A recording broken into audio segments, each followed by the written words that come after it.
North కొరియాలో ఏ మనిషి Kim Jong Un లాగా హెయిర్ స్టైల్ ఉంచుకోకూడదు.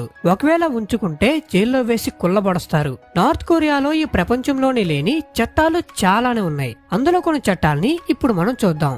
అందులో ఒక చట్టమే నార్త్ కొరియాలో ప్రజలు తలకిందులుగా తపస్సు చేసినా కూడా వాళ్ళొక కార్ ని నడపలేరు. ఎందుకంటే నార్త్ కొరియాలో గవర్నమెంట్ అఫీషియల్స్ కి మాత్రమే కార్ నడపడానికి పర్మిషన్ ఉంది. దీనివల్ల మొత్తం నార్త్ కొరియాలో 1000 కంటే తక్కువే కార్లున్నాయంట. అంతేకాకుండా నార్త్ కొరియాలో కేవలం 2 టీవీ ఛానల్స్ ఉన్నాయి. ఆ 2 టీవీ ఛానల్స్ లో కూడా కిమ్ జాంగ్ ఉన్ గురించే మార్చి మాట్లాడతారంట. అంటే ఆ ఛానల్స్ లో కిమ్ మామ గొప్పతనాలు మాత్రమే చూపిస్తారు. నెంబర్ 1 చూసే ముందు మీరు ఒక స్మార్ట్ అయిన బాయ్ అయితే వీడియోకి లైక్ చేయండి. అండ్ మీరు ఒక క్యూట్ అయిన గర్ల్ అయితే మన ఛానల్ ని సబ్స్క్రైబ్ చేసుకోండి.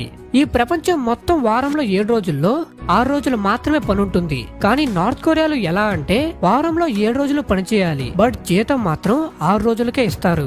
ఈ విషయాలన్నీ మీకు ముందే తెలుసా, లేకపోతే ఇప్పుడు? నార్త్ కొరియా గురించి ఒక ఇంట్రెస్టింగ్ ఫ్యాక్ట్. నార్త్ కొరియాలో ప్రతి 4 లేదా 5 సంవత్సరాలకు ఒకసారి ఎన్నికలు జరుగుతాయి. కానీ బ్యాలెట్లో కేవలం కిమ్ పేరు మాత్రమే ఉంటుంది. వేరే అభ్యర్థి ఉండడు. ప్రజలకు కూడా వేరే ఆప్షన్ లేక అతనికే ఓటు వేస్తారు. అంతేకాదు, అక్కడ ఓటు వేయడం తప్పనిసరి.